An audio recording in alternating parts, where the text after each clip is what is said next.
मुद्दा देख रहे हैं आप, मैं हूं आपके साथ नेहा दुबे। भारतीय विदेश मंत्री एस जयशंकर इस वक्त ऑस्ट्रिया दौरे पर हैं। बता दें, उन्होंने यहां पर अपने बयानों से पड़ोसी देश व पाकिस्तान और चीन पर निशाना साधा। जयशंकर ने पाकिस्तान की आतंकी गतिविधियों और चीन द्वारा सीमाओं पर की जा रही गतिविधियों को आड़े हाथों लिया। विदेश मंत्री एस जयशंकर ने पाकिस्तान को आतंकवाद का एपिसेंटर करार दिया। यहां एक पॉडकास्ट शो में इंटरव्यू के दौरान एंकर ने पाकिस्तान को आतंक का एपिसेंटर बताने वाले बयान पर विदेश मंत्री एस जयशंकर को घेरने की कोशिश की। जवाब में उल्टा जयशंकर ने एंकर से ही पूछ लिया, जब हम फैसलों या सिद्धांतों की बात करते हैं तो दशकों से चले रहे आतंकवाद के खिलाफ यूरोपीय देशों से विरोध की आवाज क्यों नहीं सुनाई देती। जयशंकर ने कहा कि वह एक ऐसा देश है जिसने कुछ साल पहले भारत की संसद पर हमला किया है, जिसने मुंबई शहर पर हमला किया, जो होटलों और विदेशी पर्यटकों के पीछे पड़ा है। वहीं हर दिन सीमा पार आतंकवादी घुसपैठ करवाता है। शो के एंकर ने पूछा कि एपिसेंटर कहना डिप्लोमेटिक शब्द होगा। इस पर एस जयशंकर बोले, आज भी मैंने पाकिस्तान शब्द का प्रयोग नहीं किया। आप एक राजनयिक हैं तो इसका मतलब ये नहीं कि आप सच नहीं बोलेंगे। मैं और कोई कड़े शब्द बोल सकता था, लेकिन मेरा यकीन करें, भारत के साथ जो कुछ भी हो रहा है उसके लिए एपिसेंटर बहुत छोटा शब्द है।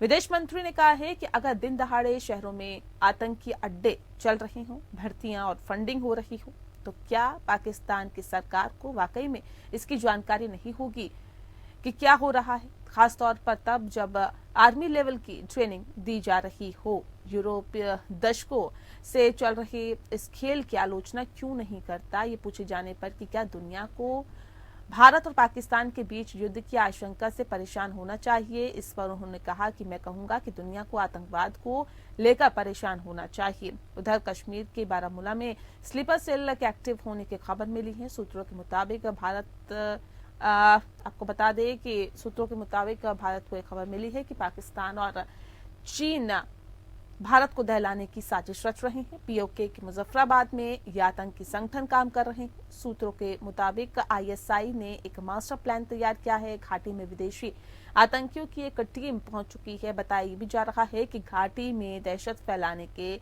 लिए द रेजिडेंट फ्रंट ने कई जगहों को चुना है, जिससे अलग अलग इलाकों में फिर से डर का माहौल बनाया जा सके। जिन आतंकवादी संगठनों पर बैन लगा हुआ है, उनके सदस्य अंडरग्राउंड काम कर रहे हैं और कश्मीर में बारामूला जिले के सोपोर और उसके आसपास क्षेत्रों में एक्टिव।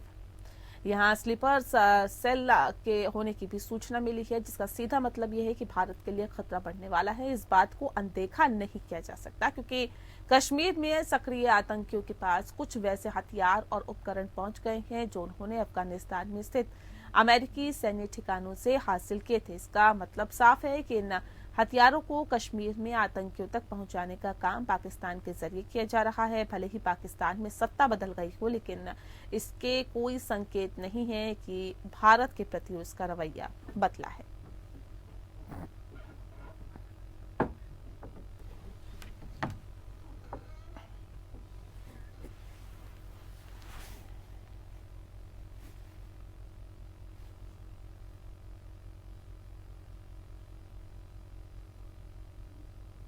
और चलिए, इस विषय पे आज हम तफसील से चर्चा करेंगे। खास मेहमान हमारे साथ मौजूद है, उनसे आपका परिचय करा देते हैं। इस वक्त हमारे साथ दीपक वोरा साहब हैं, जो कि पूर्व राजनयिक है। सर, बहुत स्वागत है आपका। हमारे साथ retire group captain BN Jha साहब है, जो कि रक्षा विशेषज्ञ है। सर, आपका भी बहुत स्वागत है। दीपक जी, इस खास कार्यक्रम की शुरुआत आपके साथ करते हैं। सर, पाकिस्तान में सत्ता बदल गई, लेकिन उसकी फितरत क्यों नहीं बदलती? आज भी जो हालात है वो वैसे ही है, क्योंकि भले ही सत्ता पर जो शख्स है वो बदल गया हो, लेकिन उसके बावजूद भी जो आतंकवादी गतिविधियां हैं वो कम होने का नाम नहीं लेती। सर, इसके पीछे की वजह क्या है? आभारी हूँ कि आपने ये मौका दिया है। मैम, एपीएन न्यूज मुझे बहुत अच्छा लगता है। You are one of the best anchors in the country, और आपने बुलाया है ग्रुपी साहब को, जिनकी मैं बहुत इज्जत करता हूँ। उनकी जानकारी मुझसे कहीं ज्यादा है। आपका विषय है कि पाकिस्तान को ये ऑब्सेसिव कंपल्सिव डिसऑर्डर क्यों है। जब पाकिस्तान की पैदाइश हुई थी, उनको आजादी नहीं मिली थी। 15 अगस्त 1947 को आजादी तो हमें मिली थी, उसका तो निर्माण हुआ था, क्रिएशन हुआ था, और उस व्यक्ति ने कोई पिन्ना पिन्ना आदमी था, तो वो कहता था जी मैंने इसको क्रिएट किया, और ये भी बोला कि जो मुझे देश मिला है वो मॉथ ईटर है, उसको मॉथ्स को क्या कहते हैं, जो कीड़े खा जाते हैं आपके गर्म कपड़ों को, वो उस तरह का मुझे देश दिया गया है। वो तो शुरू से ही बना था, और बना किस लिए था कि हम भारतीयों के साथ जी नहीं सकते, हम हिंदुओं के साथ जी नहीं सकते, तो उसका आधार ही एंटी इंडिया था, उसको वो कैसे बदलेगा। It's called the founding philosophy of Pakistan ma'am. उसको और कुछ नहीं चाहिए, बस वो किसी ना किसी तरह से अपने आप को मार डालेगा, लेकिन भारत को जितना तंग कर सकता है तंग करेगा। कोई भी हुकूमत जो वहां पे आई हो वो ऐसी नहीं आई जो वाकई में कहता है कि मेरी दोस्ती होनी चाहिए भारत के साथ। और उनकी जो मिलिट्री अकेडमीज हैं, आप तो ग्रुपी साहब जानते हैं, वहां पहली चीज सिखाई जाती है कि आपका इटर्नल एनिमी कौन है, वो कहेंगे भारत। बच्चों को क्या सिखाया जाता है, भाई अगर शहीद हो जाओगे तो 72 वो जो मैडम्स हैं मिलेंगी जन्नत में, जो भी उन लोगों की जन्नत है, अगर हिंदू काफिर को मारोगे तो 2 बोनस में मिलेंगी, तो आपको वहां पर 74 मिलेंगी। तो इस तरह का माइंड जब पॉइजन किया जाता है मैम, जो लोग कहते हैं बातचीत करनी चाहिए, ये होना चाहिए वो होना चाहिए, मैं उनसे कहूंगा कि आप हफीम खानी बंद करिए। रियलिटी ये है, कोई भी सरकार आ जाए इस देश में, जब तक ये देश जो है जिसका नाम आप देखिए, मैं तो नाम भी नहीं लेना चाहता, जब तक ये टूट नहीं जाता, इसके टुकड़े नहीं हो जाते, होने वाले हैं। आप देख रहे हैं कि वहां नॉर्थ वेस्ट पाकिस्तान में एक दूसरी पैरेलल सरकार बन गई है। उनके जो दामाद थे तालिबान, उन्होंने अपने ससुर जी को बाहर निकाल दिया और वहां पर उन्होंने टेक ओवर कर दिया। जब तक ये टूटता नहीं है मैम, आप कोई परिवर्तन नहीं देखेंगे। इनके जीवन का मकसद, मेरे जीवन का मकसद भारतीय होने के नाते ये है सबका साथ, सबका विश्वास, प्रोग्रेस, डेवलपमेंट। उसका मकसद यही है, भारत को तंग करना। भले ही मैं डूब जाऊं, भले ही मैं मिट जाऊं, मैं भारत को तंग करूंगा, क्योंकि भगवान ने मुझे जन्म इसीलिए दिया है। I am sorry to have to say this, लेकिन ये जो विजन है ये बहुत ही कमजोर और नैरो विजन है उन लोगों की। तो जो कहते हैं कि दोस्ती हो, ये हो, वो हो, बॉर्डर ट्रेड हो, मैम जितना चाहेगा। हम लोग वहां बस में भी गए, हमने बहुत कुछ किया, वहां बाढ़ आई हमने मदद की, जो कुछ हो सकता था हमने किया। जब 2001 में अमेरिका ने हमला किया था अफगानिस्तान के ऊपर, और पाकिस्तान से कहा if you are not with us, अगर आप हमारे साथ नहीं, हमारे अगेंस्ट हैं, तो हमसे कहा गया कि भाई अपने बायलैटरल जो बॉर्डर है आपका, क्योंकि पाकिस्तानी फोर्सेस अब अफगानिस्तान में ठोकेंगी तालिबान को, आप लोग कुछ मत करिए। तब भी हमने कुछ नहीं किया। तो इन पे भरोसा नहीं किया जा सकता, एक्सेप्ट जो वो कह रहे हैं कि वो भारत को अपना इटर्नल एनिमी मानते हैं। बिल्कुल, भरोसा तो इन पे नहीं किया जा सकता सर, और अभी तक जो हमारे साथ चीजें हुई है ये इसकी गवाह है कि इन पर जब जब भरोसा किया गया है तब तक ये कहा जा सकता है कि इन्होंने कहीं ना कहीं छुरा घोंपा है पीठ पर। लेकिन जैसा मैं समझना चाहूंगी सर, क्योंकि जब कश्मीर से धारा 370 हटाई गई, 34 को खत्म किया गया, उसके बाद जाहिर तौर पे तिलमिलाहट दिखाई दी पाकिस्तान में, और उसके बाद भी जो आतंकी गतिविधियां हैं वो कम होने का नाम नहीं ले रही हैं। हालांकि काफी हद तक हम लोगों ने कंट्रोल करने की कोशिश की, भारत की सरकार ने कंट्रोल करने की कोशिश की, लेकिन उसके बावजूद भी जो पाकिस्तान है अपनी हरकतों से बाज नहीं आ रहा है। सरकार बदल गई, जिस बात का जिक्र भी दीपक वोरा साहब कर रहे थे कि कोई भी आ जाए सत्ता में, लेकिन उनकी हरकतें तो बदलने वाली नहीं है। अब ऐसे में क्या और पुख्ता तौर पे कदम उठाने की आप जरूरत समझते हैं? भारत की सरकार अपने स्तर पर लगातार कोशिशें कर रही है, एस जयशंकर भी इसको लेकर काफी ज्यादा तल्ख दिखाई देते हैं, और इससे पहले भी कई स्तर पर वो बोल चुके हैं कि ये तो बहुत कम शब्दों का इस्तेमाल मैंने किया एपिसेंटर कहकर, इससे भी ज्यादा मैं तल्ख शब्दों का इस्तेमाल कर सकता था। इसका क्या मतलब है? किस लेवल पर अब और कार्रवाई करने की आपको जरूरत लगती है, क्योंकि अभी जो हालात बने हुए हैं उसके मद्देनजर? नेहा जी, बहुत बहुत धन्यवाद अपने चैनल से बुलाने के लिए। और इस साल 2023 की आपके साथ में ये पहली इंटरव्यू है, तो मैं आपको और आपके सारे दर्शकों को नए साल की शुभकामनाएं देता हूँ। साथ में दीपक वोरा जी हैं, ये तो एक्सपर्ट है कि ये हमें वो साथ में आसमान पे अपने शब्दों से भेज देते हैं। मुझे लगने लगता है कि हाँ शायद हम भी मर्द हैं। तो मैं दीपक वोरा जी को भी सादर नमन करता हूं और उनका स्वागत करता हूं अपने साथ में पैनल पे, और उनको भी नए साल की बधाई देता हूं। अब आते हैं आपके क्वेश्चन पे। तो देखिए, पाकिस्तान की जो नियति है, जो उसकी प्रकृति है, वो कभी छोड़ नहीं सकता है। अब ये चीज चाहे हम 1000 शब्दों में कहें या हम थोड़े शब्दों में कहें, अब जहां तक डॉक्टर जयशंकर का सवाल है, देखिए वो राजनयिक हैं, और राजनयिक जैसे दीपक वोरा जी हैं, इन लोगों की प्रकृति होती है कि ये बहुत थोड़े शब्द यूज करते हैं और वो थोड़े शब्द जो होते हैं वो एक सतसैया के दोहरे, आपको पता होगा, एक हम लोग स्कूल में पढ़ते थे, सतसैया के दोहरे अरुणायक के तीर, देखन में छोटो लगे घाव करे गंभीर। तो आज के दिन में अगर कोई भी चैनल हो, चाहे यूरोप का हो या कोई और हो, उनके कोई एंकर हो, अगर उनका दिमाग अगर काम करता है तो जयशंकर जी के कुछ जो शब्द हैं जो थोड़े में उन्होंने वहां पे कहे थे वो काफी होते हैं उनको ये चीज बताने के लिए कि पूरे विश्व का एपिसेंटर पाकिस्तान है, सिर्फ भारत के लिए नहीं, पूरे विश्व के लिए है। आज के दिन में कहीं भी कोई विस्फोट होता है, कहीं भी कोई आतंकी घटनाएं होती हैं, कहीं पे कोई छुरेबाजी होती है इस्लामिस्ट के द्वारा, तो उस इस्लामिस्ट का कोई न कोई तार आके पाकिस्तान से जुड़ता है। और यही चीज मैं बता रहा था कि अभी जो हाल में अमेरिका में भी एक छुरेबाजी की घटना हुई है, उसका तार सीधे पाकिस्तान से जुड़ रहा है। तो पाकिस्तान एपिसेंटर है, इसमें किसी को कोई दो राय नहीं होनी चाहिए। और खुद यूरोप, नेटो, अमेरिका अभी अफगानिस्तान से तो भुगत के गया हुआ है कि किस तरह से पाकिस्तान का दोहरा चरित्र, उन्हीं से पैसे लेके, उन्हीं के बंदूक लेके, उसी बंदूक को तालिबान के हाथ में लेके और उसी अमेरिकन ट्रूप्स के अगेंस्ट, उसी नेटो ट्रूप्स के अगेंस्ट, उसी यूरोपियन ट्रूप्स के अगेंस्ट उसको मारने के लिए भेजते थे। तो पाकिस्तान एक्सपर्ट है दोहरे गेम में। अब यूरोप चाहे उसका नाम ले या ना ले, आज नहीं तो कल उनको भी भुगतना पड़ेगा, क्योंकि ये टेरर किसी को नहीं देखता है। देखिए, टेरर कहीं न कहीं उत्पन्न होता है, वहां से आज फ्रांस को सता रहा है, आज जर्मनी को सता रहा है, ऑस्ट्रिया में जहां पे कि ये इंटरव्यू हो रही थी, ऑस्ट्रिया ही खुद, वियना ही खुद आतंकी हमले का शिकार हुआ है। तो ये जो जिहाद चल रहा है पूरे विश्व में ग्लोबल इस्लामिक कैलिफेट के लिए, जिसकी की कॉल जो वो इराकी आईसिस का जो सरगना था उसने दिया था 2014 में, तो ये धीरे धीरे हर जगह में जा रहा है। आज के दिन में जब रिसेशन आ रही यूरोप में, वहां पे जो ये सारे इस्लामिस्ट गए हुए हैं भाग भाग के, वो देखिए उनकी कहर वहां पे शुरू होगी, वहां पे भी 24 घंटा वो शुरू करेंगे अभी रिसेशन के टाइम में। तो यूरोप के लिए लाजमी है कि वो इसे पहचाने। ब्रिटेन छोटी सी कंट्री है, वहां पे कुछ एक ऐसे एरिया है जहां पे इस्लामिस्ट अपना घर बना के वहां पे अपनी मेजोरिटी बना चुके हैं उन छोटे छोटे डिस्ट्रिक्ट्स में। तो ये इस्लामिक जो कट्टरवाद है ये पूरे विश्व को निगलने वाला है अगर विश्व नहीं जागेगा, अगर विश्व सचेत नहीं होगा। और जहां तक के डॉक्टर जयशंकर के हिंस का सवाल है, देखिए हम तो इसको पिछले 40 साल से भुगत रहे हैं। लेट 80 से जो ये आतंकी घटनाएं शुरू हुई भारत के खिलाफ, जो पाकिस्तान में शुरू की है, हम तो उसको भुगत रहे हैं। जब से ये अफगानिस्तान जब से तालिबान के अंदर में आया हुआ, तो पाकिस्तानी जो जिहादिस्ट अफगानिस्तान में थे वो वहां से डिस्प्लेस होकर वापस आए हैं। आज के दिन में हमारे 32 जो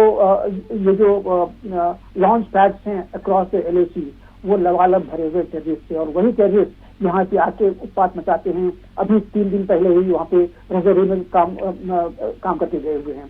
तो ये जो आतंकी घटनाएं को इल्जाम दे रही है पाकिस्तान की माइंडसेट और पाकिस्तान का आइडियोलॉजी, ये आइडियोलॉजी है, ये जो इस्लामिक आइडियोलॉजी है, जिहादी आइडियोलॉजी है, यही एक ऐसी चीज है को एक अच्छे से नागरिक को शैतान बनाता है। क्योंकि उनको बताया गया है, एक जिहादी, मैं आपको एक छोटा सा उदाहरण देता हूँ। एक आर्टिकल आई हुई है 60 hateful and intolerant versus of Quran. आपको याद होगा आज से 2-3 साल पहले मोहम्मद रिजवी ने सुप्रीम कोर्ट में एक अर्जी दाखिल की थी कि कुरान में 26 ऐसे आयतें हैं जिसके चलते की हेट और इंटॉलरेंस होती है, और सुप्रीम कोर्ट ने उसको खारिज कर दिया। ये बहुत बदकिस्मती की सुप्रीम कोर्ट ने उसको खारिज कर दिया। और ये सिर्फ 26 आयतें नहीं है, 60 आयतें हैं, और वो एक आयतों, वो जो एक पत्रिका है द काउंटर न्यूज, इसमें एक आयतों को देखिए बताया गया है। तो जब तक ये कुरान के हेटफुल आयतें हैं, तो ये जो जिहादी जो गतिविधियां हैं, अच्छे आदमी को जो दैत्य बनाता है, दानव बनाता है, ये आइडियोलॉजी तब तक चलती रहेगी, ये सब प्रॉब्लम होती रहेगी। और जहां तक बात है भारत का, तो कम से कम आज के दिन में नरेंद्र मोदी का जो भारत है ये सशक्त है, ये सक्षम है, और ये इस्लामिस्ट के खिलाफ काफी सुरक्षित है। और बालाकोट के बाद आपने देखा होगा कोई मेजर गतिविधि यहाँ पे नहीं हुई है और न उन्होंने कोई ऐसी हरकत की है। लेकिन हैरानी की बात यह है कि सर वैसे कोई गतिविधि नहीं हुई या हो रही है, या लेकिन कोई बड़ी घटना को अंजाम, किसी बड़ी वारदात को अंजाम नहीं दे पा रहे, लेकिन कोशिशें लगातार की जा रही है। ये कहीं ना कहीं बताने की कोशिश की है कि पाकिस्तान में किस तरह से एपिसेंटर चल रहा है, और उन्होंने कहा कि ये बहुत छोटे शब्द का मैंने इस्तेमाल किया है। विदेश मंत्री ने कहा कि दिन दहाड़े अगर शहरों में आतंकी अड्डे चल रहे हों, भर्तियां हो रही हो, फंडिंग हो रही हो, तो क्या पाकिस्तान की सरकार को क्या वाकई इसकी जानकारी नहीं होगी? ये सब क्या हो रहा है इसकी जानकारी क्या पाकिस्तान की सरकार को नहीं होगी? ये भी सोचने का विषय है। तमाम तरह की बातें एस जयशंकर ने अपने इस इंटरव्यू के दौरान कही, जो कि एक जाहिर तौर पर संदेश देने की कोशिश यहाँ पर की गई है कि भारत भी सब जानता है कि आखिर पाकिस्तान में चल क्या रहा है, और भले ही इसकी जानकारी पाकिस्तान को नहीं है कि पाकिस्तान में ही क्या चल रहा है, या फिर वो लोगों को गुमराह करने की कोशिश कर रहे, तमाम देशों को गुमराह करने का कोशिश कर रहा हो, लेकिन उसके बावजूद भी दूसरे देश भले भांति जानती हैं, भली भांति जानते हैं कि आखिर किस तरह से पाकिस्तान एपिसेंटर है आतंकवाद का। दीपक सर भी हमारे साथ जुड़े हुए हैं, झा साहब भी जुड़े हुए हैं। दीपक सर, आपका मैं रुक कर लेती हूँ। सर, अगर देखा जाए तो उन्होंने एक खास बात ये भी की है कि जब आर्मी लेवल की ट्रेनिंग इन आतंकवादियों को दी जाती तो यूरोप दशकों से चल रहे इस खेल की आलोचना क्यों नहीं करता? क्या वजह है कि चुप्पी साधे रहता है? क्योंकि शुरू से यूरोप का ये विचार रहा है, आपके विदेश मंत्री ने स्पष्ट रूप से कहा है कि जब यूरोप में कोई समस्या होती है तो कहते हैं ये दुनिया की समस्या है, दुनिया में कोई समस्या होती है तो कहते हैं ये यूरोप की समस्या नहीं है। मैं 2001 में जो 9/11 हुआ था, उससे पहले मैं तो पोस्टेड था वहां। कितनी बार हम उनको कहते थे कि आतंक जो है ये हमको बहुत तंग कर रहा है, नहीं नहीं ये आपकी लॉ एंड ऑर्डर प्रॉब्लम है कश्मीर में। अमेरिकी हमें ये कहते थे, फिक्र मत करो, ये तो तुम्हारी समस्या है, तुम इससे निपटो। जब वहां पर 9/11 हुआ तो हमारे पास दौड़े हुए, अरे भाई साहब वो क्या बता रहे थे आप आतंक के बारे में, कौन सा पाकिस्तान क्या कर रहा है, अफगानिस्तान क्या कर रहा है। हमने कहा कैसे जागे हो जब आपको तकलीफ हुई है, जाग गए थे। मैम, ये सच्चाई है कि दुनिया बदल गई है, लेकिन मानसिकता पश्चिमी देशों की, यूरोपीय देशों की नहीं बदली। अभी भी वो सोचते हैं कि 25% दुनिया की जो आबादी है वो बाकी 75% पर हुकूमत करती, जो सही नहीं है। मैं, अगर आप मुझे 2 मिनट और दें, जी, जी, 4 सच्चाइयां आपके सामने रखना चाहता हूं। Ma'am, you are very good, आप समझ जाएं। क्या भारत के लोग पाकिस्तानी टेरिटरी चाहते हैं? नहीं। क्या भारत चाहता है 23 करोड़ और लोग जिनकी मानसिकता 6वीं शताब्दी के? नहीं। क्या पाकिस्तान खुद टूट जाएगा? हाँ। और पाकिस्तान क्या जलता है, ईर्ष्या है कि भारत कहां जा रहा है और वो कहां फंसा हुआ है? ये बिल्कुल सही है, वो जलता है। मैम, एवरेज भारतवासी, मैं दीपक बोल रहा है, मेरी पत्नी, मेरा परिवार, मेरे दोस्त, कितना समय हम रोज लगाते हैं पाकिस्तान के बारे में सोचने में? शायद 24 घंटे में आधा सेकेंड। और पाकिस्तानी वो 24 घंटे में 25 घंटे सोचता रहता है कि मैं भारत के साथ क्या करूं क्या नहीं करूं। एलिस इन वंडरलैंड जो किताब है, कभी पढ़िएगा। जब एलिस वंडरलैंड में होती है, वो चेशायर कैट से कहती है, भाई मुझे मेरा रास्ता बताओ। चेशायर कैट कहती है आपने जाना कहाँ है? एलिस कहती है क्या फर्क पड़ता है कहाँ जाऊं? तो फिर चेशायर कैट कहती है फिर कोई रास्ता ले लीजिए। ये पाकिस्तान की समस्या है। चाहता क्या है तू? Where do you want to go? अब तेरा भविष्य क्या है, उसका वो जवाब नहीं दे पाता। वो हमेशा हर चीज इंशाअल्लाह, भाई अल्लाह बहुत नेक इंसान है, भगवान है, बिजी है, थोड़ा कुछ खुद भी तो थोड़ा हर चीज इंशाअल्लाह। तो मुझे किसी की आलोचना नहीं करनी है, सिर्फ ये कहना है कि जब आपके सामने लक्ष्य नहीं होता फिर आप बिल्कुल गुमराह हो जाते हैं। आज मैम, भले ही आप नरेंद्र मोदी का समर्थन करें ना करें, आज हर भारतवासी के पास एक लक्ष्य है, 2047 में विकसित देश होना है। There is new energy, excitement. वहां पे क्या है, भाई जितने लोग काफिरों को मारोगे उतना मजा आएगा। And I conclude ma'am, Lee Kuan Yew जो मेरे गुरु थे सिंगापुर के, लेजेंडरी प्राइम मिनिस्टर, उनके चरणों में बैठकर बहुत कुछ मैंने सीखा। उन्होंने कहा था, अपनी किताब में भी जिक्र किया है, कि पाकिस्तान एकमात्र देश है, मैं वहां गया था, और आप हमारी बेटी की उम्र की हैं, आप एंकर मैडम हमें क्षमा करेंगी, एकमात्र देश है जहां उनके बस ऑब्सेशन क्या है कि इस जन्म में भी उनको फिजिकल जो है वो मिलना चाहिए और दूसरे जन्म में भी मिलना चाहिए। बोले मैं कैसे ऐसे देश की मदद कर सकता हूँ? जब तक ये मानसिकता नहीं टूटेगी ma'am, there will be no change in Pakistan. उसने अपने आप को बर्बाद करने की ठान ली। जी, ठीक है। झा साहब, मेरा सवाल आपसे है, क्योंकि सर ये भी कहा जा रहा है कि सूत्रों के हवाले से भी खबरें हैं कि आईएसआई ने एक मास्टर प्लान तैयार कर लिया है, घाटी में विदेशी आतंकियों की एक टीम भी पहुंच चुकी है, ये ऐसी खबरें निकल के सामने आ रही है सर। और ये भी कहा जा रहा है कि घाटी में दहशत फैलाने के लिए द रेजिडेंट फ्रंट ने कई जगहों को चुना है, जिससे कि अलग अलग इलाकों में फिर से डर फैलाया जा सके।